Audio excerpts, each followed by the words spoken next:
They thought her silence meant weakness. They thought her calm breathing meant fear. So they mocked her, isolated her, and pushed her harder every day. But sometimes, the quietest person in the room is the one holding all the evidence, all the discipline, and all the power to bring an entire command structure crashing down. Have you ever been called out and shamed in front of everyone over something completely ridiculous? Well, Colonel Victor Hale was making it his personal morning entertainment. His voice sliced through the biting cold like a shard of glass. Captain Anders, if you can't even get your uniform straight, maybe this command is out of your league. 60 people froze and turned to stare, their breath pluming in the air. And there, in the center of it all, stood Captain Leia Anders. She was maybe 5'4", with her hair pulled back so tight it looked painful, and eyes the color of an approaching storm. But she didn't flinch. She just stood there, her breathing even and controlled. And if you think you know where this is headed, trust me, you're gonna want to stick around for the rest. The colonel stepped off his platform, the sound of his polished boots sharp on the asphalt as he circled her like a shark. "Do you all see this?" he bellowed, pointing a finger at a tiny grease stain on her gray t-shirt, almost invisible in the pre-dawn light. "This is what happens when standards slip, when we let in time's distractions, asterisk." He practically spat the last word, and everyone knew he was talking about the fact that she was a woman. A few of the guys in the formation snickered. Leia's face was stone, but her knuckles had turned white. Hale got right in her face, his sour coffee breath washing over her. "I ought to send you back to whatever paper-pushing job you came from. But before that," Hale boomed, "Corporal Briggs, get up here." A hulking man named Jake Briggs stepped out from the ranks. He was 240 pounds of solid muscle and smug attitude, and he'd been grinning this whole time. "Sir," he barked. The colonel gave a lazy, dismissive wave. "The captain's shirt. I need you to, verify times that it's up to code." The command was so outrageous that a stunned silence fell over the entire group. For a split second, even Briggs seemed to hesitate before he moved to stand behind Leia. She didn't even tense up.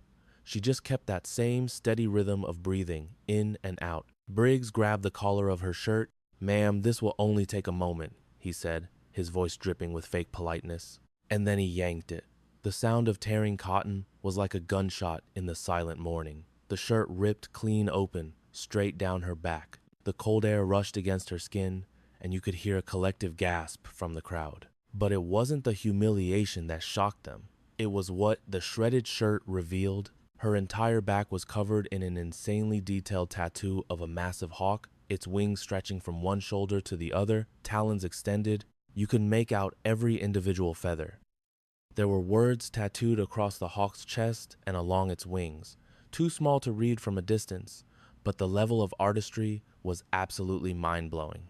This wasn't some cheap, blurry tattoo you get on a dare. This was a true work of art, and it was clearly more than that.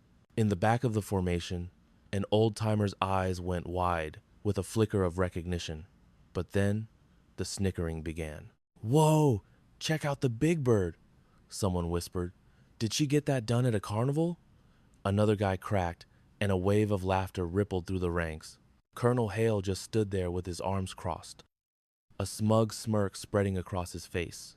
"Well, Captain, I have to admit, that's quite the statement piece," he said, his voice oozing sarcasm. "Tell me, did that ink cost you more than your first month's pay?" The laughter got louder. Leia just stood there, perfectly still, as her ruined shirt hung from her shoulders. As the sun began to peek over the horizon, the first light caught the ink, making the hawk seem like it was about to launch right off her skin. Hale squinted, trying to make out the writing on its chest. "What's that supposed to say? Some inspirational quote like, 'Live, laugh, love,'" he mocked, and the whole formation erupted. Briggs, who was still clutching a piece of her shirt, chimed in. "Looks like one of those tattoos you get after you watch too many war movies, sir." Hale nodded like a wise old man. I wish I was a real soldier starter pack. I bet she drives a giant pickup truck too." He turned to face everyone. "Let this be a lesson to all of you. You can cover yourself in all the ink in the world, but it's no substitute for actual skill and experience." He gave Leia one last, withering glare. Get a new shirt, Captain, and cover that monstrosity up. This is a military installation, not a tattoo parlor. And with a flick of his hand, he dismissed them. Laya finally let out a long, slow exhale. She turned and walked away, her head held high, without uttering a single word. Behind her, the whispers started up immediately. Can you believe the nerve? Probably got it done on spring break. Looks like she couldn't afford to get it finished. But all the way in the back, Sergeant Major Thomas Hayes was not laughing at all. Hayes was 58 years old and had been in the service for 32 of them. He'd seen it all, and he saw something that these younger troops were completely missing. That specific style of ink, you don't find that at a local shop. That was the kind of tattoo a soldier gets in the field, the kind that tells a story. As Laya vanished into the barracks, he glanced over at the man beside him, Commander Adam Reed, a Navy SEAL. Reed was just staring at the spot where Laya had been. See something you like, Commander? Hayes asked under his breath. Reed slowly shook his head. Her posture, he replied. When that goon put his hands on her, she had zero reaction. She just stood there, as if she was used to it. Hayes grunted. Used to what? Reed's jaw was set like stone. Pain. Complete and total self-control. The only people I've ever seen stand that still have made it through SEER training. Survival, evasion, resistance, and escape. It's one of the most grueling training programs in existence, designed only for the most elite special forces. Hayes' eyebrows nearly shot off his forehead. You think she's more than just a clerk? Reed said nothing. A few minutes later, inside a sterile bathroom, Laya looked at her reflection in a grimy mirror. The torn shirt was useless now, but the hawk on her back seemed to ripple with power under the flickering fluorescent lights. She pulled a small, worn metal coin from her pocket. Its edges were smooth from being held for years. A bird was carved on one side, a series of numbers on the other. She rubbed her thumb across its surface before setting it down on the edge of the sink. Her face in the mirror was a perfect blank slate, no sign of anger, no hint of humiliation, just that same steady breathing. And then, for the first time all morning, the corners of her mouth turned up in a tiny smile. It wasn't a happy smile. It was the smile of a chess grandmaster who just watched her opponent walk straight into a trap she set 10 moves ago. She pulled on a clean shirt, tucked the coin back in her pocket, and walked straight back out into the fray. For the rest of the day, she was the butt of every joke. At the mess hall, somebody asked if she was planning on flying south for the winter. Another instructor sarcastically asked her if she had any other hidden artwork. Laya ignored all of it. She did her job, she filed her reports, and she handled the logistics, all the thankless, behind-the-scenes work that makes a base function. By lunch, her last name had become slang. Pulling an Anders was the new term for being all show and no substance. Some lieutenant who loved drama even created a group chat with a cartoon hawk emoji, calling it the Captain Who Cried Eagle. More than 20 people joined that chat within the first hour. Laya never saw the messages, but she saw everything else. She was observing, she took mental notes of who laughed the hardest, who looked away with a guilty conscience, and the small handful of people who looked like they were suddenly a little bit scared. Back in his office, Colonel Hale skimmed her personnel file. Captain Laya Anders, age 29, an intelligence analyst, a couple of quiet assignments, now here as a liaison officer. Her record showed no combat tours, no field experience, nothing of note at all. He slapped the folder shut, feeling completely vindicated. Just another desk jockey with a tough guy complex, he muttered to himself. He'd seen her type 100 times before. That tattoo was likely the most interesting thing about her. But Hale had bigger problems. Laya was an unpredictable element in the perfectly controlled environment he ran, and he couldn't afford that. Not with a major inspection on the horizon, and certainly not with some irregular financial transactions he needed to keep buried deep. He had to make an example of her, and he had to do it now. He figured he would show everyone what a true soldier was made of. He made a single call. The next morning, Hale called another formation for a special announcement. Captain Anders, you have a new duty assignment. Today, you will be joining Bravo team for their live-fire, close-quarters combat exercise.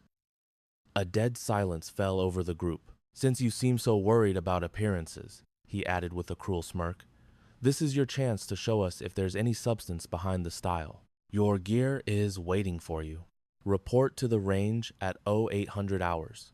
This wasn't a training drill for an analyst. This was for the most elite operators on base, a fast, dangerous, and high-stakes scenario. And he had just thrown her right into the middle of it. Forcing a logistics officer into a drill like this wasn't a challenge. It was a setup designed for epic failure. And everyone, including Laya, knew it. She just gave him a single, curt nod. Yes, sir. When she got to the range, she saw the equipment they had laid out for her. The rifle was a beat-up, ancient model. Its stock was covered in scratches, and the iron sights were so bent you could see it from across the room. The tactical vest they gave her was 2 sizes too big, hanging on her like a bag, and the earpiece for her comms was already crackling with static. The actual members of Bravo Team were gearing up nearby, looking at her with a mix of pity and morbid curiosity. One of them, Corporal Miles Chen, finally walked over. Ma'am, no offense, but have you ever even done this before? Laya simply cinched the straps on the oversized vest as tight as they would go. I'll be fine. Chen smirked at his teammates. Okay, Captain, listen close. The drill's a piece of cake. 3 rooms to clear. You've got friendlies mixed in with hostiles. We go in, neutralize the threats, and don't hit the friendlies. You're on rear security. In other words, stay out of the way and try not to shoot any of us. The team leader, a tough staff sergeant named Travis Cole, added his 2 cents, his voice a little softer but just as patronizing. Captain, seriously, if this isn't your thing, there's no shame in sitting on the bench. This is some high-speed stuff. Laya looked him dead in the eye, her expression unreadable. I think I can keep up, she said again. Cole let out a loud, exaggerated sigh. All right, your funeral. The starting buzzer blared. As the team stacked up on the door, Laya fell in at the very back, her rifle held perfectly at the low ready. The door charge exploded inward, and the team poured into the room like a flash flood, a chaotic mix of movement and shouted commands. Laya was right on their heels. They tore through the first room in just a few seconds. 2 bad guys down, no friendlies touched.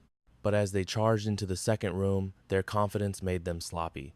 They were moving too fast, too cocky, and they completely ignored a deep corner. A hostile target popped into view. Chen snapped his rifle up, but a friendly target was directly in his line of fire. He was blocked. Chen, you've got no shot! Move! Cole screamed, but the clock on the wall was unforgiving. If a threat wasn't taken care of within 3 seconds, the entire team failed the drill. Cole was already muttering a curse under his breath when Laya made her move. She didn't press forward, she went sideways. 2 lightning-quick steps to her right opened up a completely new, perfectly clear angle to the target. In a single, fluid motion, her rifle came up, and she fired 1 precise shot. The hostile target rocked back, a hole punched dead center. Chen could only stare, his jaw hanging open. How did you?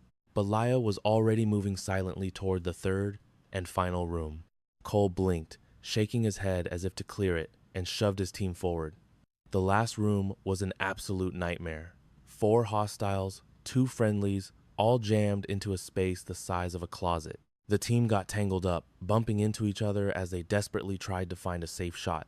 Someone needed to take a dangerous angle. Without hesitating, Laya dropped to 1 knee, creating a lower level to shoot from, and fired 2 quick, clean shots. 2 more hostiles went down.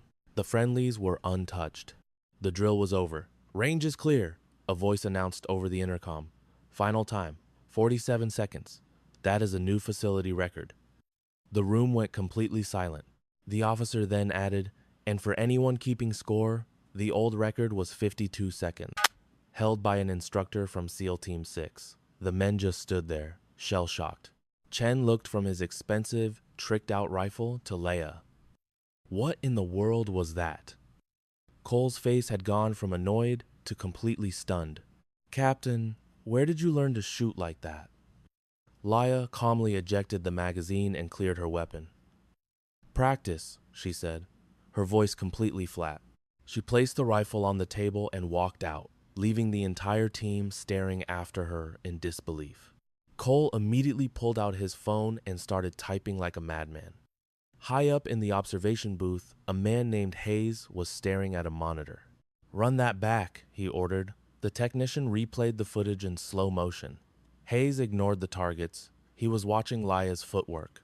The way she methodically checked every corner, her flawless weapon handling, her perfect trigger discipline, every single movement was brutally efficient. The kind of skill that's earned through years of actual gunfights. This wasn't practice. This was pure muscle memory, burned so deep it was an instinct. He zoomed in on her grip, her thumbs pointing forward, elbows tucked in tight. It was the textbook form of a Tier 1 special operator. Hayes leaned back from the screen. "Commander Reed," he said into his headset, "you might want to come down here and see this for yourself." Reed showed up 10 minutes later. Hayes just played the video. Reed watched, his expression impossible to read. When it was over, he pointed to the screen. "Go back to the second room. The shot she took from the side, freeze it there." Reed stared at the frozen picture, analyzing her stance, her posture, the way she angled her head. "That's a JSOC technique," he said, his voice low.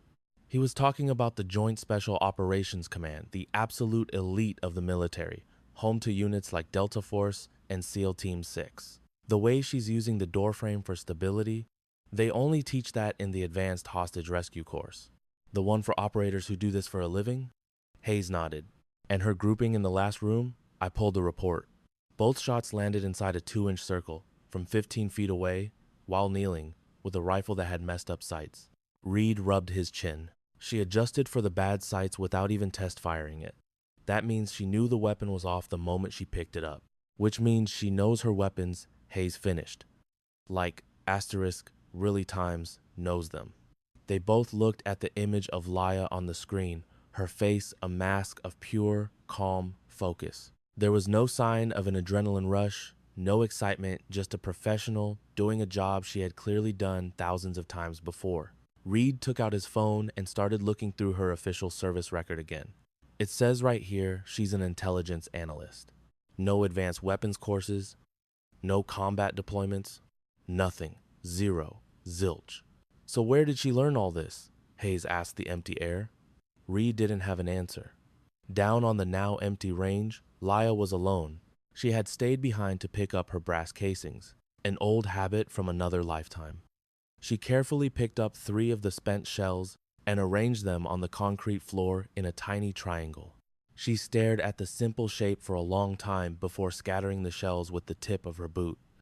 Some habits were just too dangerous to hold on to. As she turned to go, she almost bumped into Sergeant Carter, the range officer, who was nervously tapping a pen on his clipboard. "Captain Anders, that was quite a thing to see." Laya gave him a short, polite nod. "Thank you." Carter cleared his throat, trying to figure out what to say. "Look, I've been in charge of this range for 8 years. I've seen Green Berets, Rangers, SEALs, even a couple of Delta guys come through here. And you, ma'am, just broke every single one of their records." Laya's expression remained unchanged. The conditions were perfect. There was no wind today. Carter just stared at her, completely confused. "Wind? Ma'am, we're inside a building." "Exactly," Laya said, and walked straight past him, leaving him standing there as if frozen to the spot. He glanced down at the target report in his hand. Every single one of her shots had landed in the thoracic triangle, the kill zone. Not a single miss, not a single wasted motion. He had watched thousands of shooters in his career, but only a tiny handful ever had that kind of surgical precision. And they all shared one thing in common. They had all been to war. He raised his radio. "This is range control to Commander Reed. I need to speak with him now. It's urgent. If you have ever been underestimated, you know that amazing feeling of proving someone completely wrong in the most epic way possible. Go ahead and hit that like button if you agree that actions will always speak louder than words. And if you want to find out how this quiet storm is about to flip their entire world on its head, make sure you subscribe, because her story is just getting started." By the time dinner rolled around, the story of Laya's incredible performance had spread through the base like a wildfire. But it didn't win her any respect. Instead, it just made everyone suspicious. Over in the dining hall, a soldier named Foster was loudly sharing his theory with anyone who would listen. So what? She got lucky. Big deal. She probably spent weeks practicing that one drill. Someone at his table challenged him. But how would she know which drill they were going to do? Foster just waved his hand as if swatting a fly. She's a liaison officer, isn't she? She probably got a copy of the training schedule. It's so obvious. A few other guys nodded along. It was the easiest explanation, the one that let them keep their pride.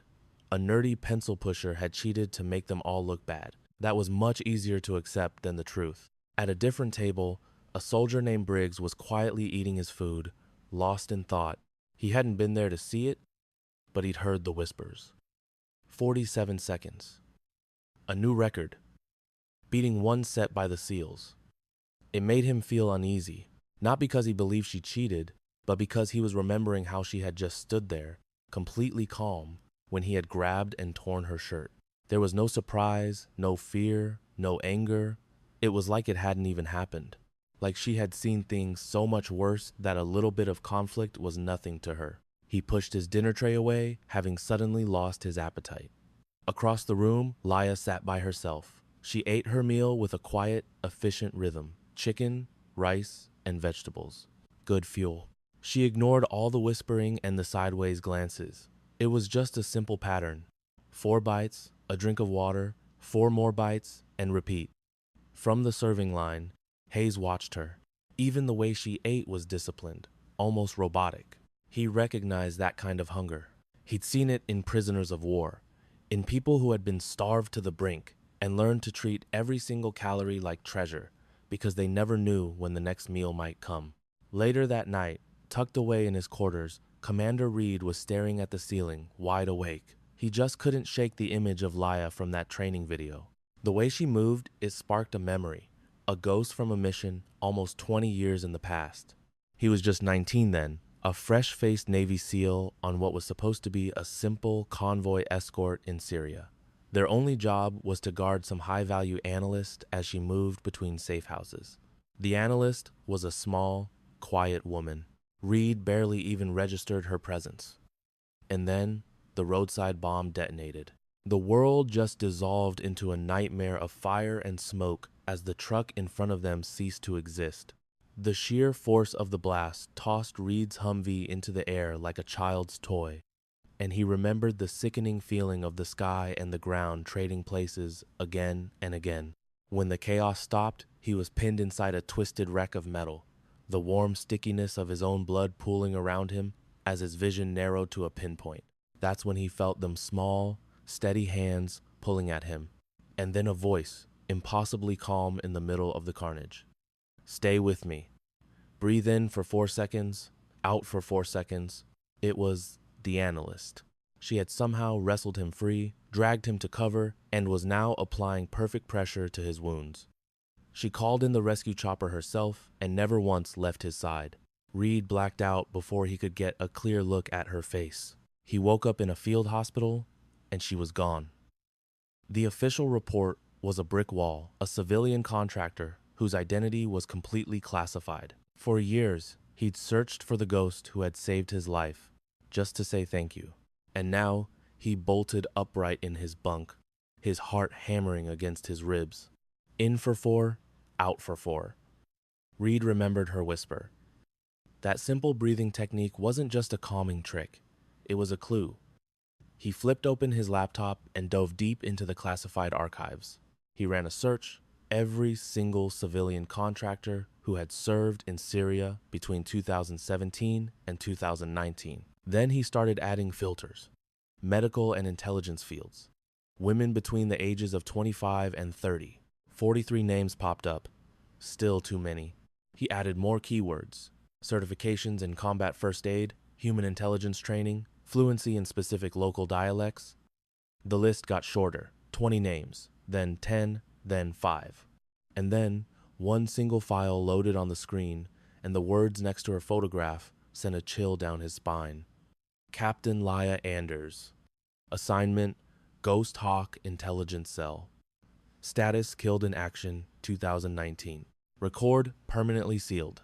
Reed just stared at the screen, his mind refusing to accept what he was seeing, KIA. But she was right here, on this very base, not just alive but running circles around everyone. This could only mean one of two things. Either the entire military database was fundamentally broken, or someone had gone to incredible lengths to fake her death. The next morning, the second mission simulation kicked off. A new kid, Private Lee, fresh from Ohio, was trying way too hard to impress everyone. He attacked an obstacle wall too fast and completely misjudged his handhold. His fingers slipped. He plummeted 12 feet, landing with a sickening crunch on the gravel below. A raw, piercing scream tore through the quiet morning. His left leg was bent at an angle that was completely wrong, an unnatural shape that made even the toughest soldiers flinch. A sharp piece of white bone had punched clean through his fatigues, and a dark stain of blood was already spreading out beneath him, a compound fracture. For a long moment, everyone was frozen in shock. Someone finally screamed, "Medic!"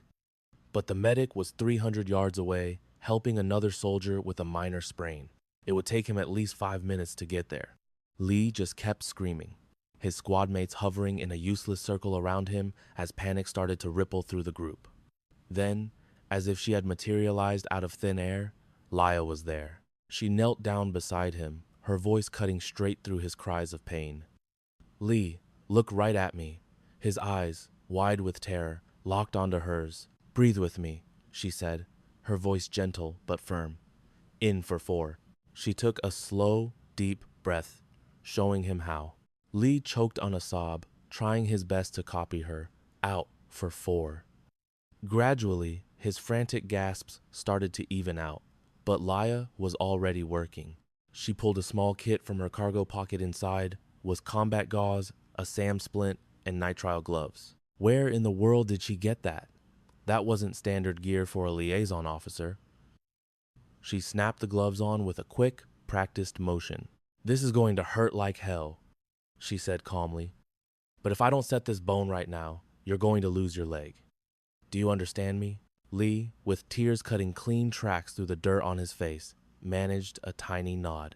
Laya moved with a speed and efficiency that was mesmerizing.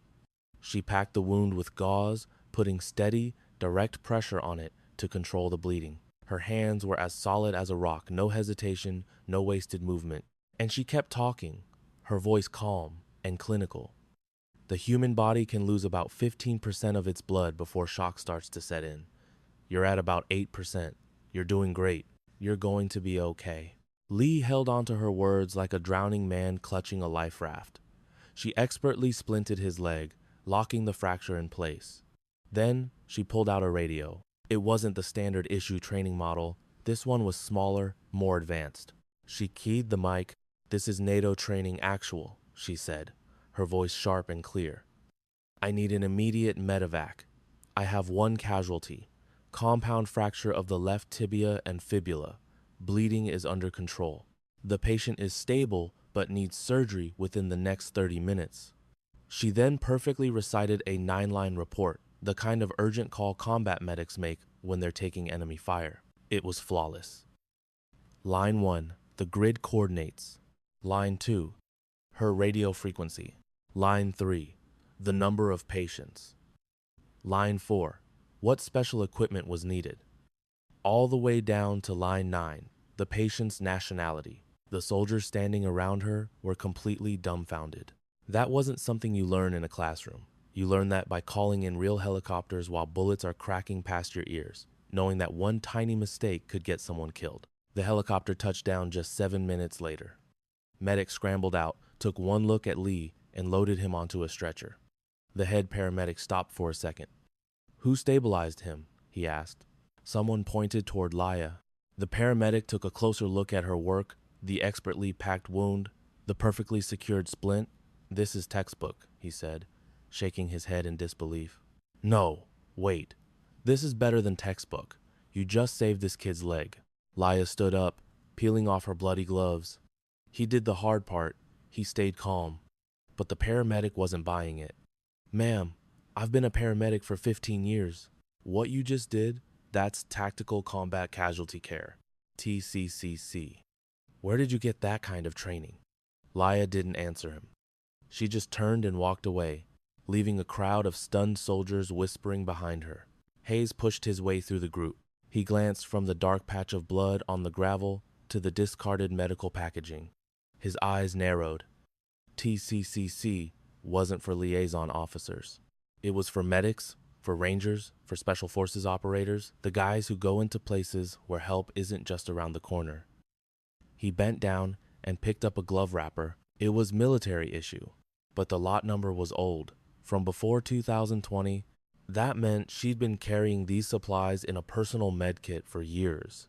She was always ready for the worst case scenario. Hayes carefully folded the wrapper and slid it into his pocket. Across the base at the field hospital, Lee was being prepped for surgery. They had already called his mom, and the doctors were telling her he would make a full recovery. The surgeon in charge was looking over the intake papers when he stopped and frowned. "Who did the field stabilization on this soldier?" he asked a nurse. "This is graduate level trauma care." The nurse checked the chart. "A Captain Anders, sir. She's a liaison officer." The surgeon read the notes one more time, then picked up his phone and called the base commander. "Sir," he said, "we might have a problem on our hands. Or we might have a secret weapon. I'm honestly not sure which it is." Later that afternoon, Laya was ordered to report to Major Owen Cross's office. Cross was a man who lived and breathed regulations, a thin, balding administrator who seemed to prefer paperwork to people. He didn't even bother to look up when she walked in. "Captain Anders, I've been asked to review your medical training records." Laya stood there, perfectly still. "Sir." Cross pushed a thin folder across his desk. "According to your official service record, you took a basic first aid class 6 years ago. There is nothing else here, and certainly nothing that would qualify you to perform an emergency medical procedure in the field." He finally lifted his head and met her gaze. "And yet, today you executed a perfect 9-line medevac and provided TCCC level care. Care that, in the head surgeon's expert opinion, saved Private Lee's leg and probably his life." Laya didn't say a word. Cross leaned back in his squeaky chair. "So, either our official records are a complete fiction, or you're hiding a very impressive set of skills. Which is it, Captain?" "I learned from experience, sir." "What experience?" "Previous assignments." Cross's eyes narrowed to tiny slits. "Your file says you were assigned to Fort Bragg and Ramstein Air Base. Both of those were desk jobs. You have no field time. No deployments on record," the officer, Cross, said, his voice dripping with suspicion. "So, I'm asking you again. Where did you get this so-called experience?" Laya looked him dead in the eye, completely unfazed. "Sir, sometimes the most important skills are learned off the books." Cross glared at her for a long, tense moment before slamming her file shut. "For your sake, I'm going to forget this conversation ever happened. But you need to know, Captain, people are talking. And when they start asking questions, they usually find answers, whether you want them to or not." Laya gave a crisp nod. "Understood, sir." She turned on her heel and walked out. The second the door closed, Cross snatched up his phone. "Colonel Hale, we've got a problem. It's about Captain Anders." That same night, in a private group chat, photos started flying around. It was Laya, working on the injured soldier, Lee. Have you ever been railroaded? I mean, truly set up for a fall that wasn't just unfair, but could torpedo your whole future? If you have, you need to stick around, because what happened to me was a masterclass in betrayal. And if you believe the little guy deserves to win, do me a favor and hit that like, not just any scholarship, but the one that was supposed to change my life. The one I poured my heart and soul into winning for my mom. She was my biggest fan, my only family, and after I lost her, winning the Beaumont Scholarship for Art felt like the only way to keep her memory alive. I was working 2 jobs, barely sleeping, and sketching every free second I had. My portfolio was my life's work. It was personal. Then I got the summons to the dean's office. He had my portfolio on his desk, and for a second, I thought, this is it. The good news. I was wrong. He slid an email across the desk. An anonymous tip had accused me of plagiarism. They said my entire portfolio, every single drawing my mom had inspired me to create, was stolen. I was disqualified. The scholarship, my one shot, was gone. And the winner, Madison Clare, a girl whose father basically owned the city, and who, as far as I knew, thought a paintbrush was for her nails. It felt like a punch to the gut. I was devastated. But then, a tiny little spark of anger started to burn. I knew I didn't steal that work. And I had a sneaking suspicion about who did. That's when I remembered something Madison had bragged about her dad's brand new, super smart, totally online mansion. And a crazy idea started to form. Surprise number one. Mr. Clare was so proud of his high-tech fortress that he'd let a design magazine publish a full feature on it, including the name of the security company he used. Surprise number two. A quick search told me that company had a few questionable reviews about their digital security. It was a long shot, but it was the only one I had. For 3 days, I lived on coffee and code I learned from online forums. I wasn't a hacker, just a desperate girl with a good search engine. And then it happened. 2 words flashed on my screen. Access granted. I was in. I started digging through security camera files, not even sure what I was looking for. Kitchen, living room, pool. And then I saw it. Study. I clicked on the video file, and my heart stopped. The big reveal wasn't just that they'd cheated. It was a video of Madison's father on a call, hiring a shady digital artist to create a portfolio from scratch. "I don't care what it costs," he said. "My daughter needs this scholarship. It's about prestige." They hadn't just stolen my dream, they'd manufactured a lie and used it to frame me. The award ceremony was the next day. As Dean Thompson called a smirking Madison to the stage, a different video started playing on the giant screen behind him. It was the footage from her father's study. The auditorium went dead silent. You could see the panic in Madison's eyes, the rage and humiliation on her father's face. My revenge wasn't just getting justice, it was showing everyone the truth on a 50-foot screen. In the end, the Clares became a local disgrace. The university not only gave me the Beaumont scholarship, but offered a full ride for my entire degree. It was better than I had ever hoped for.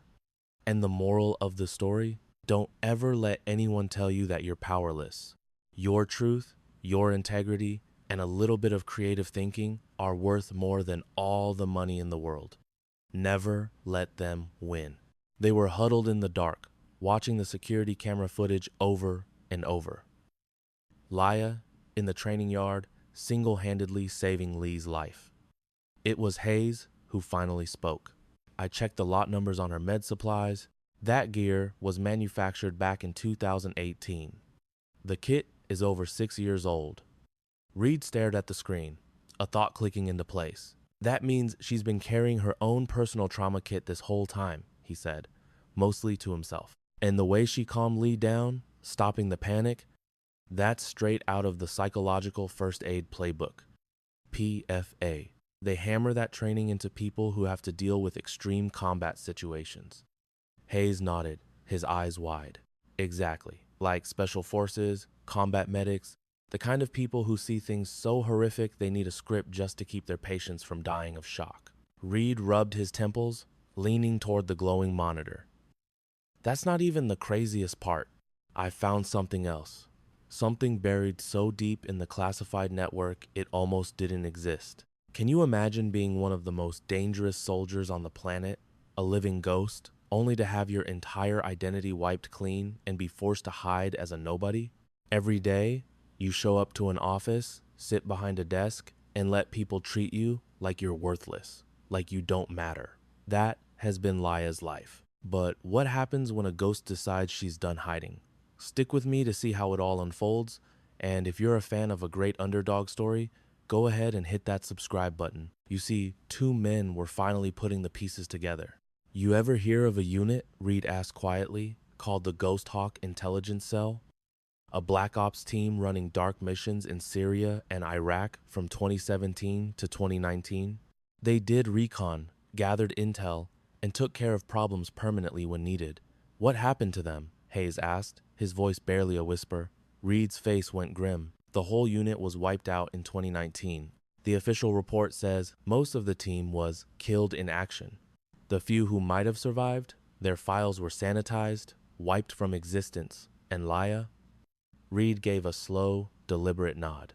She was listed as KIA, but the report is a joke. They never found a body, never got a positive ID, they just presumed her dead after an extraction went bad. Hayes leaned forward, hanging on every word. You think she was a ghost hawk? I think somebody went to a lot of trouble to make the world believe she was dead and buried, Reed said. And now she just so happens to appear here, playing the part of a meek analyst, letting everyone push her around and think she's harmless. You don't just disappear from every government record on Earth unless you're either running from something terrifying or hunting something much, much worse. Captain Laya's official file paints her as a pencil pusher, but her actions scream that she's something else entirely. So, what is she really up to? Let me know what you think in the comments. And if you're hooked on this mystery, share it with a friend so we can figure this out together. Her biggest challenge came just 2 days later. An encrypted message was beamed from a base in Poland. It contained the targeting data for a massive drone exercise. It should have been a simple task, but the base's only cryptographer was out of commission with a nasty bout of food poisoning. That code needed to be cracked within the next 20 minutes, or the entire mission would fail. Have you ever had a boss who secretly wanted you to fail and wasn't afraid to throw you under the bus in public? That was the exact trap being laid for Captain Laya. If she couldn't decrypt those coordinates, the multi-million-dollar exercise would be a total failure, a huge black eye for the entire command. Colonel Hale, smelling an opportunity to publicly crush her, called Laya into the operations center, which was packed with people. "Captain," he said, his voice thick with fake sympathy, "Specialist Vega is out sick. His replacement won't be here for another 45 minutes, but we only have 20. As the top intelligence officer here, I'm confident you can sort this out." Every eye in the room was on her, practically waiting for her to explode on the launch pad. Do you think she can do it? Stay tuned. With a self-satisfied smirk, Hale walked out of the room. The big clock on the wall seemed to be ticking louder and louder. Another officer, Foster, swaggered over to her with his arms crossed. "Look, Captain, there's no shame in being in over your head. Just say the word and we'll call it off." Laya didn't even acknowledge him. She slid into the vacant chair and stared at the chaotic jumble of code on the monitor. 10 seconds went by. Then 20? Someone in the back muttered, "She doesn't have a clue." But then her hands moved, not to the keyboard, but to grab a pen and a blank piece of paper. "Sometimes you have to go analog," she whispered to herself. "Caesar cipher, but it's a variant with a rotating key probably seated by the message timestamp." Foster just glared, having no idea what she was talking about. Laya ignored him completely, her pen a blur as she scribbled columns of characters and numbers, cross-referencing them with the message's digital signature. Her hands moved with a speed and precision that stunned the entire room into silence. A problem that should have taken a team of specialists hours to solve, she was dismantling in mere minutes. The clock ticked past the 5-minute mark, then 8. The only sound in the room was the fierce scratching of her pen. And then she stopped. She swiveled to the keyboard and typed a long, flawless string of characters, hitting the enter key with a sharp, final tap. The garbage text on the screen instantly reformed into a perfectly readable message, coordinates, flight paths, everything. A technician standing nearby just stared, his jaw on the floor. "How on earth did you?" Laya just pushed her chair back and stood up. "The message is decrypted, get it to the mission coordinator." She slid her notes across the desk to a dumbfounded Foster and walked out of the room like she had just finished the morning crossword. Total time from start to finish, 11 minutes and 42 seconds. Foster stared down at the sheet of paper, a chaotic but brilliant mess of calculations that looked like a career's worth of knowledge. He flipped it over, and there it was, scribbled in a corner so tiny he almost didn't see it. 2 letters and a number. NH7. What the heck did that mean? He snapped a quick photo with his phone and sent it to his friend in Intel, Hayes. Found this on the analyst's scratch paper. NH7 mean anything to you? The second Hayes saw that photo, his blood turned to ice. He didn't even think. He immediately forwarded it to Commander Reed. "Sir, you need to see this. Right now." Reed pulled the image up on his monitor, zooming in on the small handwriting. NH7. Nightingale 7. A chill ran down his spine. He immediately jumped into the classified archives and typed it in, and there it was. Nightingale 7, the official call sign for an operative in the Ghost Hawk unit, a master cryptographer. Status: killed in action, 2019. Reed's hand shook slightly as he tried to open the full file, but a massive red banner flashed across his screen. Access denied. He wasn't cleared for it, not even close. He immediately sent a top priority request straight up the chain of command to his contact in the SEALs. Not even 10 minutes later, his secure phone rang. Commander Reed, this is Captain Ashford at Joint Special Operations Command. You just tried to access a file that has been sealed for 5 years. You now have my complete and total attention. Reed chose his words as if he were cutting the wires on a bomb. Sir, I have reason to believe that an operator who is listed as KIA might actually be alive and is currently operating under a new identity. The silence on the other end of the line was deafening. Do not move from your location. Do not talk to anyone else about this. A team is on its way to you. Reed hung up and looked at Hayes, who was pale with worry. We just stepped on a landmine. The very next morning, Leia was informed she had a final evaluation. A live fire extraction drill. She and a small team of 4 trainees had to rescue a high-value target from inside a hostile compound. The enemy force would be role players armed with simunition rounds, which are basically high-powered paintballs that hurt like crazy but won't actually kill you. This was designed to be the most realistic, high-pressure training scenario possible. The team met up at 0600 hours. Leia joined the team leader, a guy named Briggs, along with 3 others: Chen, Novak, and Torres. Briggs gave the briefing. All right, people, this is a simple in-and-out job. We breach the door, clear 3 rooms, grab the package, and we're gone. They're telling us to expect light resistance, so we should be back for coffee in 15 minutes. They geared up, loading their rifles with magazines full of the paint-marking rounds. The target was an old, run-down, 2-story warehouse with plenty of ways to get in. Their objective, a man wearing a bright orange vest, was hiding somewhere inside. They lined up by the main door as Briggs began the countdown. 3, 2, 1, breach. The door blew open and the team poured inside, but something felt off from the very first second. The layout was all wrong, nothing like the blueprints they had spent hours memorizing. A long, empty hall stretched out where a solid wall should have been. Briggs cursed under his breath. Intel's a bust! Adapt and overcome, people! They cautiously moved forward. The first room was empty. In the second, they found 2 hostiles, and Chen and Torres neutralized them with a few quick pops of paint. Suddenly, more figures melted out of the shadows. Way more. This wasn't the light resistance they were briefed on. This was a full-blown ambush. First, there were 6, then 8, then at least 10 combatants laying down a storm of paint. They were completely and totally outnumbered. Fall back! Get to the door! Briggs yelled, but it was already too late. A burst of paint rounds stitched across Torres's chest, and he went down. Novak took 3 in the back and collapsed without a sound. Chen's voice cut through the noise, filled with panic.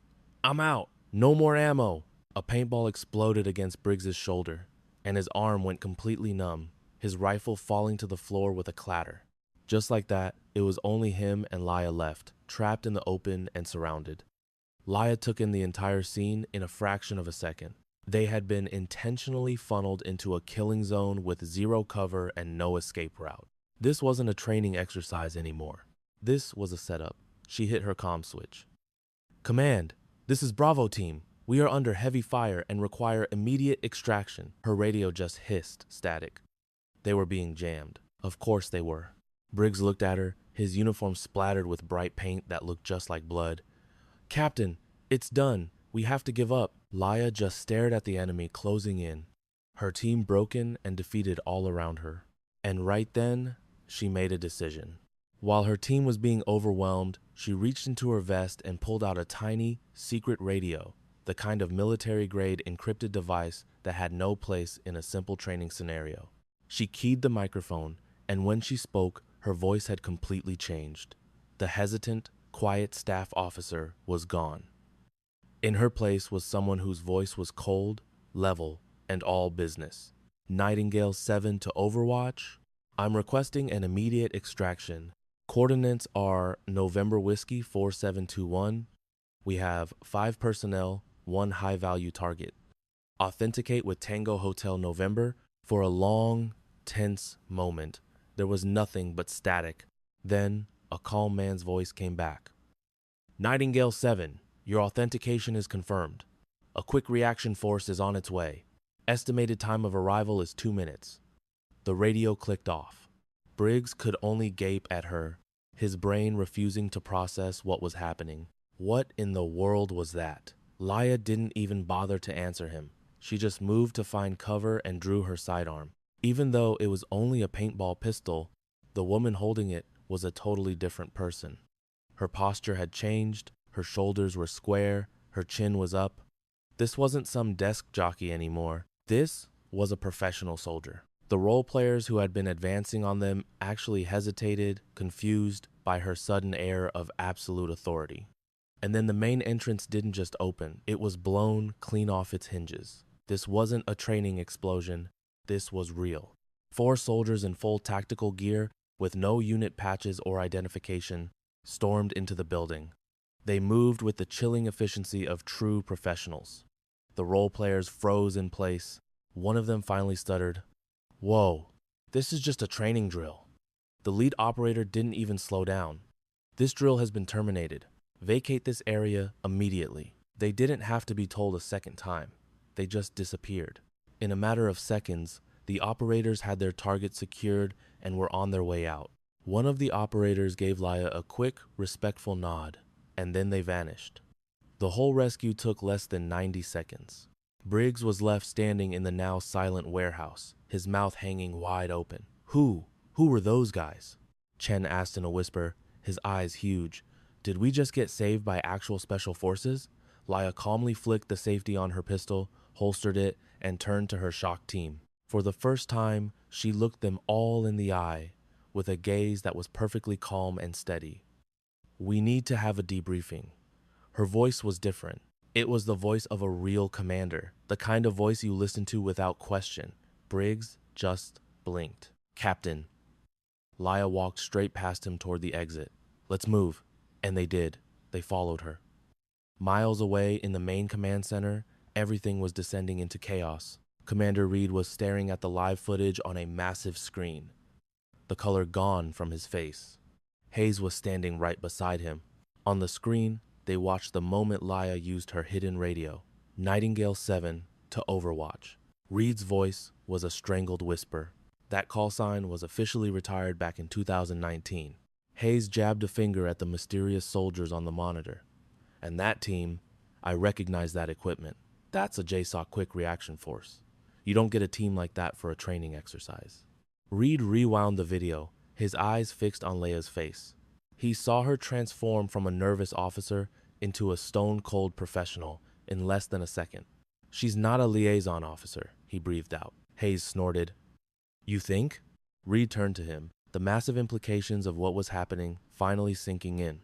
"If she's a ghost hawk, and she's operating here under a fake identity, it means she's actively hunting someone. This isn't a drill. It's a live mission." "Hunting someone," Hayes repeated, his eyes moving to another camera feed, this one showing Colonel Hale's office. The colonel was on the phone, pacing back and forth like a tiger in a cage, his face a storm of pure rage. Reed's jaw clenched. "Oh, you have got to be kidding me." Hayes saw it at the same time. "You don't think Hale is the target, do you?" Reed spoke slowly, putting the pieces together. "I think we need to find out what exactly happened back in 2019 and why the Ghost Hawk program was supposedly shut down for good." On the monitor, Laia stepped out of the warehouse. She looked directly up at a security camera, almost as if she knew they were watching her every single move. And then she smiled. It was not a nice smile. It was the smile of a hunter who knows its prey is finally caught in the trap. The screen went black. The entire command center was immediately put on full lockdown. Reed instantly made 3 desperate phone calls. The first to JSOC, the second to NATO security, and the third to his own commanding officer at SEAL Command. He delivered the same urgent message to all 3. "We have a code red situation. There is a Ghost Hawk operative active on this military base." I need immediate containment protocols and an emergency security briefing. Hayes cleared everyone out of the command center until it was just him and Reed. Not even 15 minutes later, they were joined by two other people, General Patricia Calloway from JSOC and Colonel Hale himself, who had been ordered there without any explanation. He stormed into the room, fuming with anger and confusion. Commander Reed, can someone please explain to me why I was just pulled from a mission-critical planning session?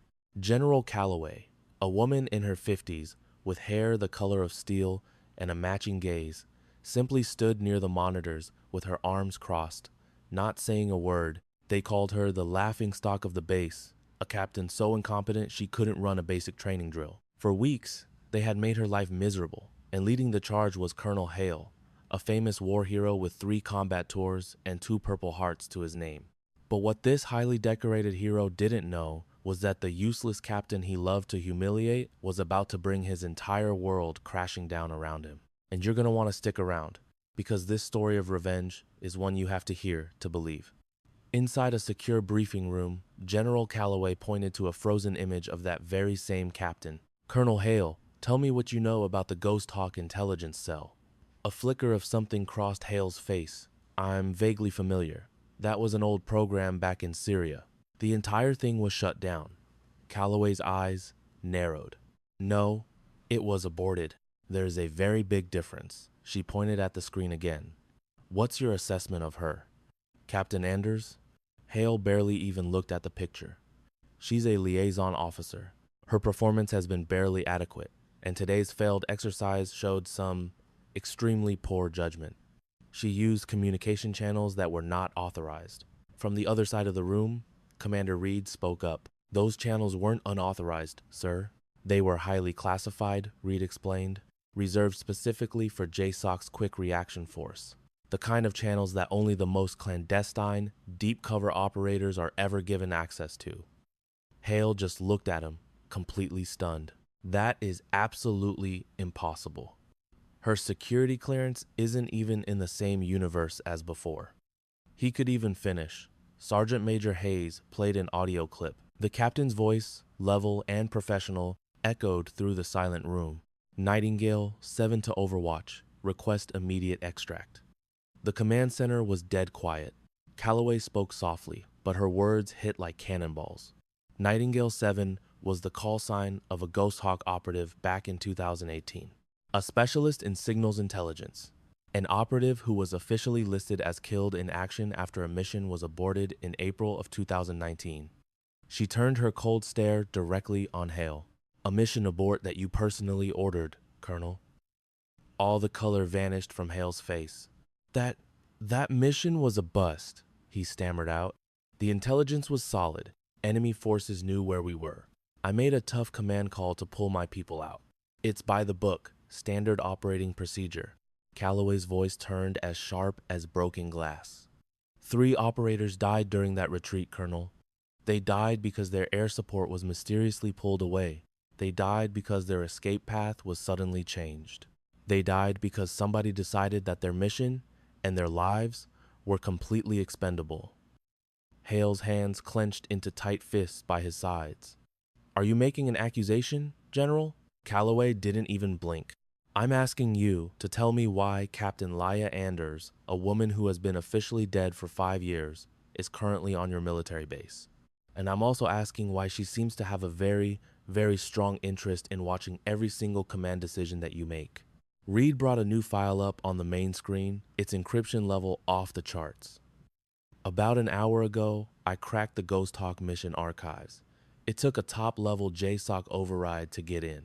Back in 2019, an abort order came down just 48 hours before the team was supposed to grab a high-value arms dealer, a guy named Konstantin Volkov. That order, Colonel, came directly from you.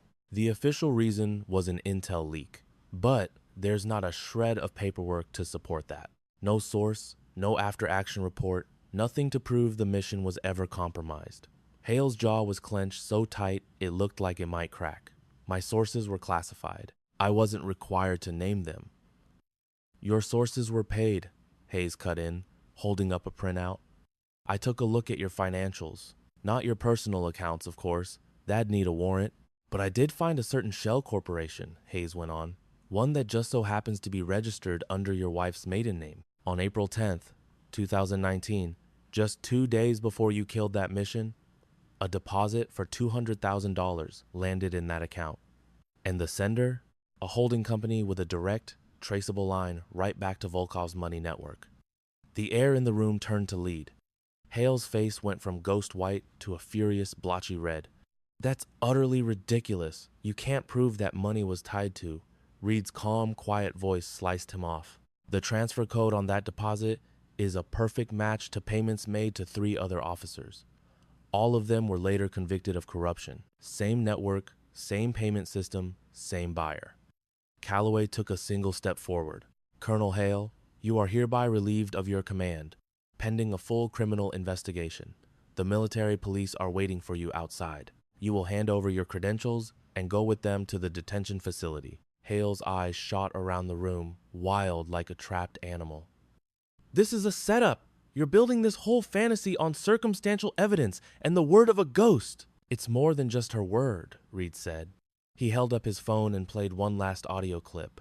This time, it was Hale's own voice, clear as a bell. Captain Anders has to go. I don't care how you manage it.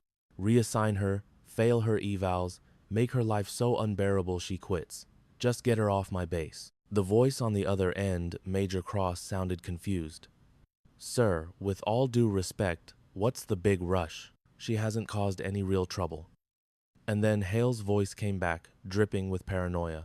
Because if she sticks around, people are going to start asking questions, and I can't have that right now. The recording stopped, and in the deafening silence, the career of a crooked hero came to a swift, clean end. Calloway just raised an eyebrow. That little chat happened 4 days ago, right after Captain Anders arrived on your base. Hale just stood there, trembling, completely speechless. Reed kept twisting the knife. Captain Anders has been recording everything since she got here. Every conversation, every order you gave, every pathetic little attempt you made to sabotage her. She came here because she knew someone sold her team out all those years ago. She just didn't know who. So she set a trap. She let you humiliate her, acted weak and incompetent, and just waited to see who would get spooked enough to make a mistake. Hale finally managed to choke out. If she's really Ghost Hawk, she's a huge security risk. She should be the one in handcuffs, not she's a federal investigator. Calloway cut him off, her voice like cracking ice. Operating under JSOC authority with our full blessing to conduct this inquiry. You, on the other hand, Calloway finished, are under arrest. As if on cue, the door swung open and 2 MPs stepped inside. Hale just stared at them, at the polished handcuffs in their hands, and at his entire life's work crumbling into ash before his very eyes. This is all just a misunderstanding, he whispered. No, Calloway replied sharply. Selling out your own people for a payday was the mistake. This is just the bill coming due. As they led Hale from the room, the door clicked shut, leaving a heavy silence in its wake. Hayes finally exhaled a breath he didn't realize he was holding. Well, that escalated quickly. Reed's eyes were still fixed on the monitor, on the faint, frozen image of Laya's face. We need to find her. Calloway nodded. I agree. Commander, it seems you have a history with Nightingale 7. Care to fill us in? Reed paused for a moment. Then he told them everything. About Syria, the convoy, the massive blast, the small hands that had pulled him from the burning wreckage, and the calm voice that counted his breaths, anchoring him to the living world. Calloway listened to his entire account without a single interruption. When he was done, she stated simply, So she saved your life all those years ago, and you never even knew who she was. Not until today, Reed admitted, but I never forgot that voice. The way she was so calm, like pulling me out of a fire, was just another Tuesday at the office for her. Hayes put another file on the main screen. I called in a favor with a contact at the JSOC archives and looked into the Ghost Hawk insignia. Turns out, operatives who finished 3 successful tours got to have the unit tattoo a hawk with its wings spread. Tiny details in the design revealed where they served and what their specialty was. He then zoomed in on a grainy, old picture. The photo showed the back of an operative in full tactical gear and right there on their neck was the exact same tattoo Leia had. A hawk facing left signifies the Syrian theater of operations, Hayes explained. The folded wingtips mean the operative has a redacted or secret file, and the text underneath the hawk is an opcode, 07 Sigma. That was the official designation for the Volkov takedown mission. Calloway stared at the screen. So everyone on this base has been looking at her tattoo since she arrived, and not one person realized what they were seeing. That's because Ghost Hawk was so classified, Reed said, that even their own insignia was a secret. Unless you knew precisely what you were looking for, it just looked like a cool tattoo. And she's been wearing the truth right on her skin this whole time, Hayes added. Hiding in plain sight, Calloway turned away from the screen. Where is she now? Reed quickly pulled up the security camera feed. She's in the barracks, in her room, Reed reported. Go get her, bring her here. It's time we all had a proper talk. Reed and Hayes found Leia in her quarters. She was sitting on the edge of her bunk, still wearing the tactical gear from the training mission. She didn't look the slightest bit surprised to see them. Commander, Sergeant Major, she said, her voice perfectly even and calm. Reed stepped into the cramped room as Hayes closed the door behind them. Captain Anders, Reed started. Or should I be calling you Nightingale 7? Leia looked him straight in the eye without a flicker of hesitation. Leia is fine. Reed pulled over a small chair and sat down. Syria, 2018. The convoy ambush outside Aleppo. You were there. Leia gave a slow, deliberate nod. I was the analyst your team was assigned to protect. You pulled me out, Reed said, his voice thick with emotion. My vehicle was on fire, he continued, the memory flooding back like a flash flood. I was trapped inside. You dragged me to cover. You stopped the bleeding until the medevac arrived. You were 19 years old, Leia said softly. You were far too young to die because someone sold your route to the highest bidder. Reed blinked, stunned. What? That ambush was no accident, Leia told him. Someone on the inside leaked our travel path. We lost 2 good Marines that day. You were almost number 3. Ghost Hawk started digging and heard whispers about a traitor, but we could never prove who it was. Hayes, who had been leaning quietly against the wall, finally spoke. So JSOC sent you back in, undercover, to flush out the mole. Leia stood and walked to the window. Not officially. Officially, I died in 2019, right after Colonel Hale shut down the Volkov operation. You see, my body was never officially recovered, she explained, her voice steady. So they simply closed my file. But JSOC always suspected Hale was the source of the leak. They just couldn't get any concrete proof. So they gave me a new life, a brand new identity, as a liaison officer with a perfect, boring record and absolutely no experience in the field. They made me into someone he would dismiss as a total nobody. Reed just shook his head, struggling to process it all. So you just let him break you down? You let every single person on this base treat you like dirt for weeks? It was all part of the plan to get evidence, Leia said, turning to look them both in the eye. I needed him to get cocky, to be absolutely sure I was no threat. Every insult, every time he sabotaged my training drills, every single moment of public humiliation, I recorded it. I established a clear pattern of his behavior, proving he was targeting me and only me. The only reason for him to do that was if he was terrified that I knew exactly who he was. Hayes' eyes went wide with understanding. But if he knew you were Ghost Hawk, why would he be so obvious about coming after you? Wouldn't that draw attention to himself? Because at his core, he's not clever, Leia said, a small, icy smile touching her lips. He's just a coward. The moment I set foot on this base, his only thought was to get rid of me before anyone else connected the dots. He figured if he could crush my spirit and get me to quit the program quickly, nobody would ever think to ask why. Reed shot to his feet. You made yourself the bait. I made myself a test, Leia corrected him gently. A test to see if Colonel Hale would crack under the pressure. And he did. In a truly spectacular way. She revealed a tiny digital recorder from her pocket. Every single conversation, every order he gave to tamper with my gear, every single attempt to isolate me and tear me down, It's all right here. It's undeniable proof of abuse of command. And when you place that evidence next to his financial records, it paints a very clear picture of why he did it. He knew Ghost Hawk was coming back for him. He just had no idea it was me until this morning. Hayes let out a long, low whistle. You played him like a violin. Leia's expression turned to stone. 3 of my teammates are gone forever because he accepted a bribe to scrub a mission. This was never a game. This is about justice. Reed finally voiced the question that had been eating at him. But why let it go on for so long? The incident with the shirt? That was pure humiliation. You could have exposed him much earlier. Leia locked eyes with him, a fire burning in her gaze. Because revealing myself only proves that I'm alive. It does nothing to prove that he's a traitor. I needed Hale to reveal his own hand, to prove to everyone that he was desperate enough to destroy an officer he had no apparent history with. That level of desperation is what secures a conviction. At that exact moment, the door swung open. It was Calloway. Captain Anders, you're needed in the briefing room. Immediately. As they walked across the base, soldiers stopped in their tracks to stare. The word was out that something big was happening.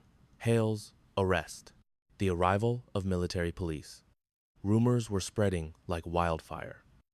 Inside the briefing room, a panel of officers was already assembled. Calloway, 2 investigators from JAG, a legal officer, and, sitting uncomfortably to the side, were Corporal Briggs and Lieutenant Foster. Leia paused and looked at them.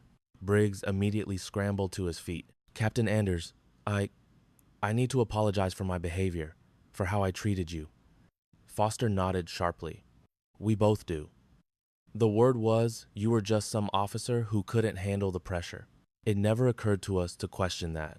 Leia observed them with a calm, unreadable expression. You were following the orders of a man you trusted. That is not an excuse, Briggs insisted, his voice gaining strength. I was the one who ripped your shirt. I shamed you in front of the entire company, and I am deeply sorry.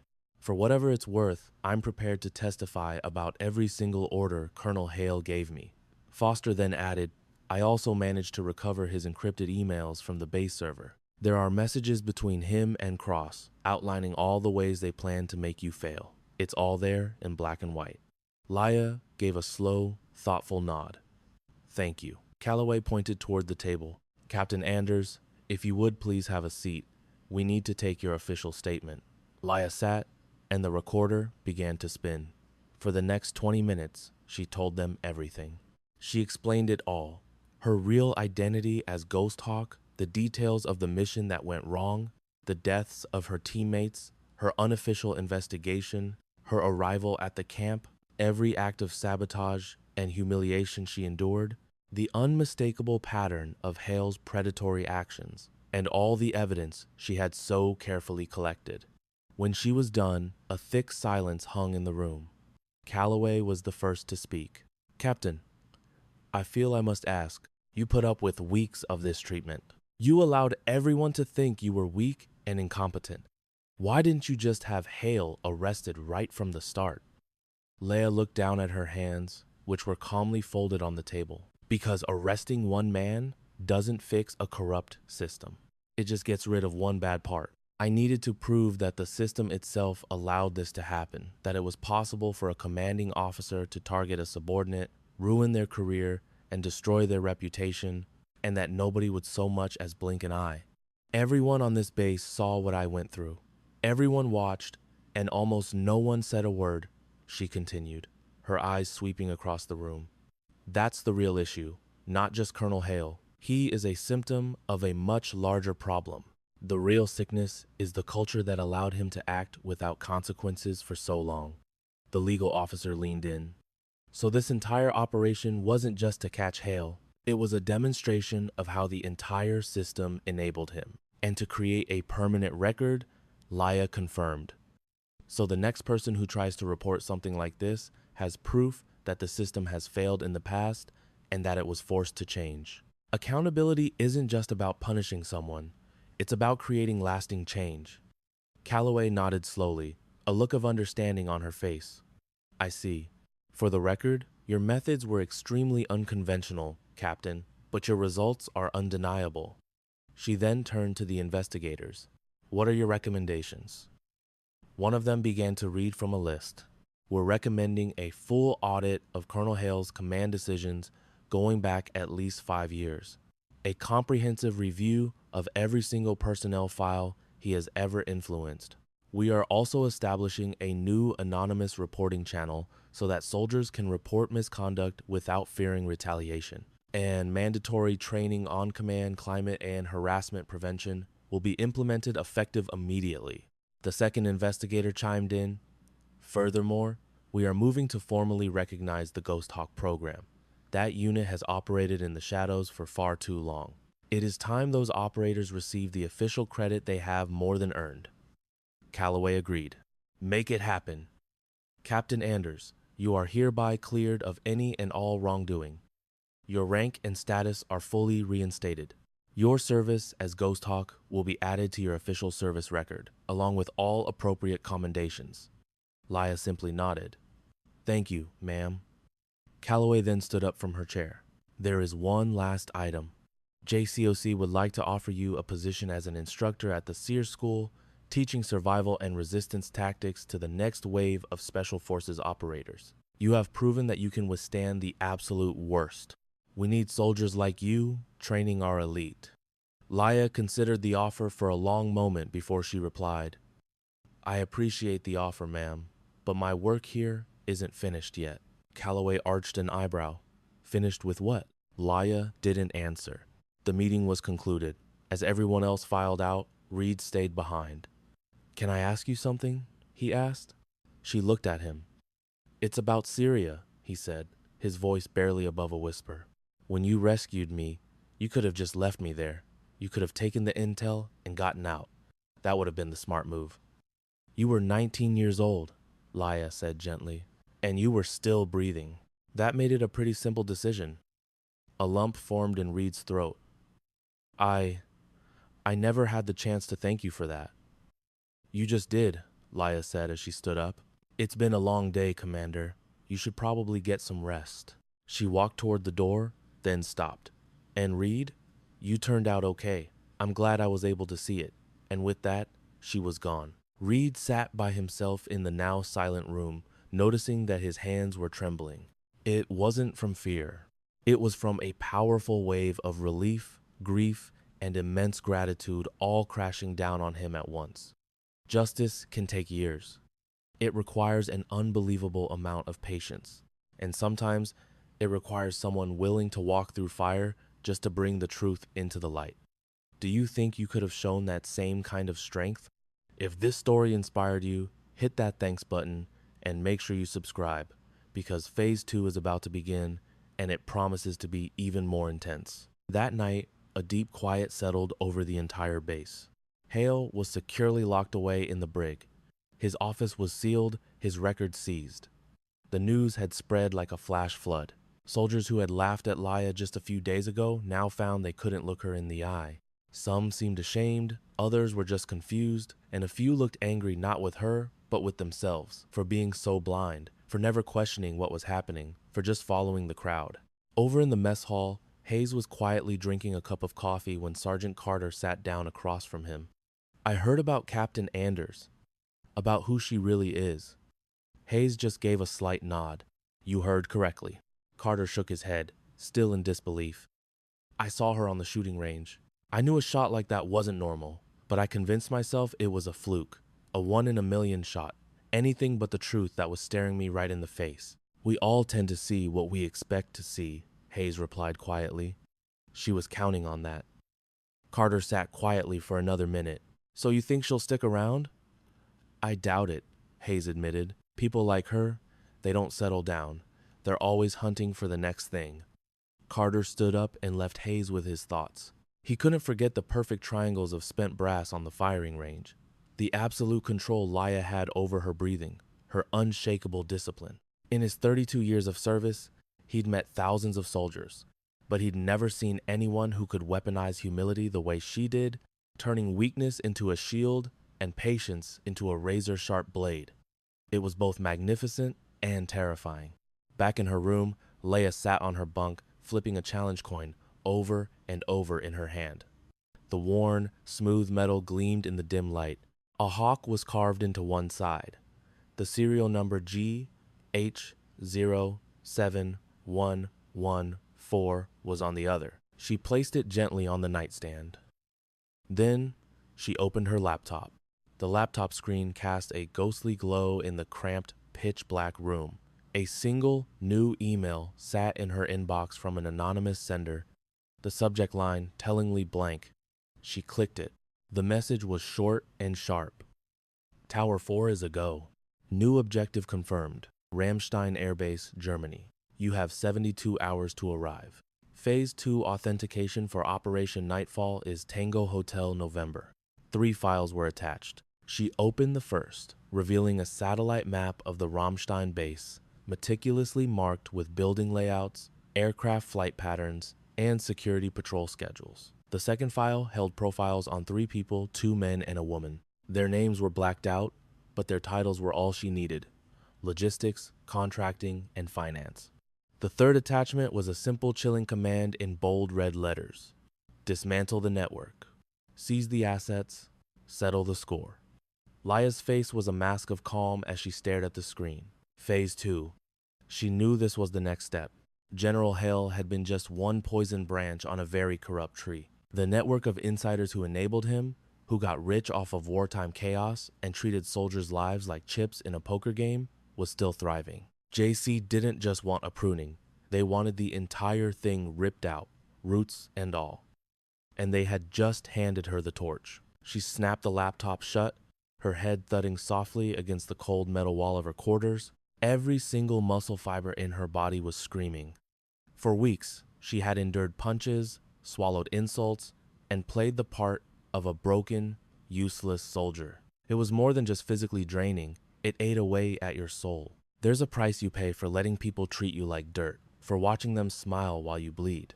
But it worked. Hale was gone. The tremors were already shaking the foundations of their crooked system. And now she had a green light to hunt the rest. She pushed herself up and walked to the small window. The base was shrouded in night, a few lonely lights tracing the paths of sentries on their rounds. Everything looked quiet, normal. That's when she saw him. A lone figure stood near the perimeter fence. He was too far away to see any features, but his attention was locked directly on her window. She stayed perfectly still, just watching. The figure lifted a pair of binoculars. After about 10 seconds of observation, they were lowered and a radio was brought to his lips. Laya couldn't make out the words, but she knew the message just the same. The hawk is in the nest. Phase 2 is a go. The figure then turned and melted back into the darkness. Laya remained at the window for a long time after he was gone. She didn't feel victorious. All she felt was tired, a deep-down, bone-weary exhaustion from a hunt that never seemed to end. She was tired of the shadows, tired of wearing masks and pretending to be someone else. But her feelings didn't matter. The mission did. The 3 operators who died back in 2019 mattered. The countless good soldiers betrayed by men like Hale, they were the ones who mattered. Real justice isn't flashy or quick. It's quiet, it's patient, and it is utterly relentless. And when it came to that, she was the best. Turning away from the window, she grabbed her go bag from beneath her bunk and began to pack. Clothes, a trauma kit, her challenge coin, a sidearm, the essentials for a trip to Ramstein. A sharp rap on the door made her freeze, her hand instantly dropping to her weapon. It's Reed. She let out a slow, measured breath before opening the door. Reed was leaning against the opposite wall, looking like he'd just gone 10 rounds himself. "Couldn't turn my brain off," he mumbled, his voice raspy with fatigue. "Figured you'd be the same." Laya moved aside, and he shuffled into the small room. He collapsed into the only chair while she perched on the edge of her cot. The silence between them was thick with unspoken thoughts before he finally broke it. "You're leaving." It wasn't a question. "Tomorrow," she confirmed quietly, "long before the sun's up." "Rammstein," he said, the word hanging in the air. Laya's expression barely flickered. "How'd you figure that one out?" "Because I know how you think," Reed answered, his eyes fixed on hers. "You don't just stomp the snake at your feet and call it a day. You follow it all the way back to the pit." Hale was just the fangs. You're going for the source of the venom. And you have to find out who let it loose in the first place. Reed finished for her. That's right. He leaned in, his voice earnest. Let me go. Laya just shook her head. This isn't your fight, Reed. You saved my life, he shot back. That makes it my fight. You don't owe me a thing, she said, her voice soft but firm. You survived, and you became one hell of an officer. That's all the payment I'll ever need. Reed was quiet for a moment. When I was 19, bleeding out in that Humvee, he began, his voice dropping to a near whisper. I thought that was it. The end. And I was okay with it. I knew what I signed up for. But then you were there, pulling me out of the wreckage, and you told me something I've never forgotten.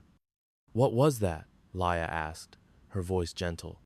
Reed looked her straight in the eye. You said, not today, not on my watch. And for whatever reason, I believed you. And you were right. Laya looked away for a second. I was just doing my job. No, Reed said, his voice stronger now. That was just you. We need people like that. People who don't quit.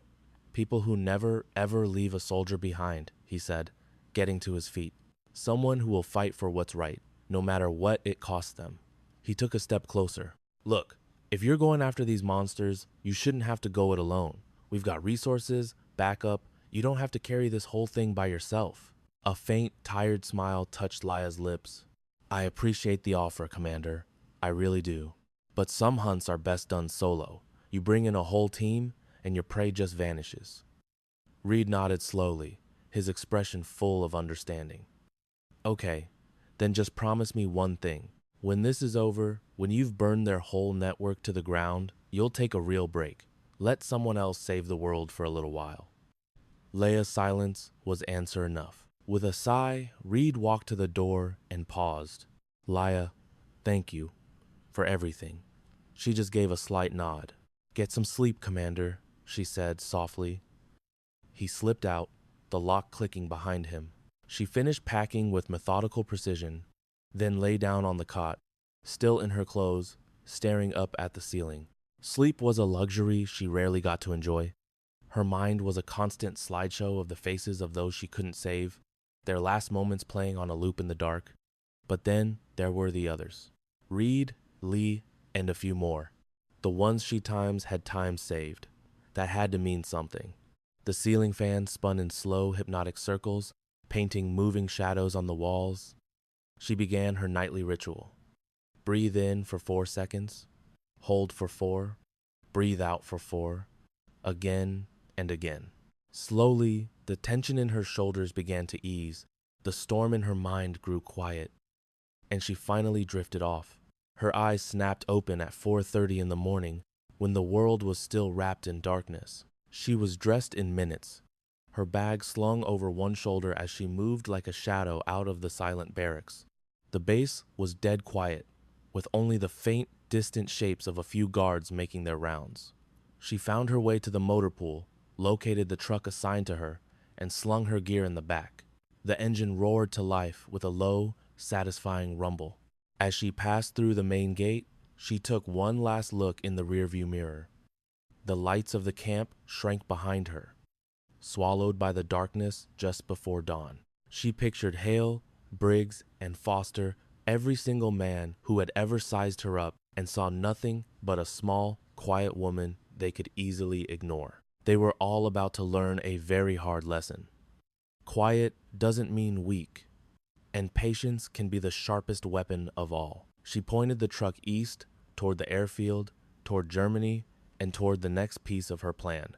From his office window, Hayes watched her taillights disappear into the night. He lifted his coffee mug in a silent salute. Have you ever felt so invisible you started to question if you were even real? That's exactly what they did to Laya. One minute, she was the Ghost Hawk, the top operative on an elite squad called 07 Sigma. The next, she was a ghost in a much realer sense, a dead woman walking. Her entire team had been ambushed, betrayed by the very command they trusted, and the official report called them casualties of their own incompetence. But the traitors made one fatal mistake. They didn't make sure she was actually gone. And if you want to see how a single forgotten soldier can bring a corrupt empire to its knees, you're going to want to stick around for this.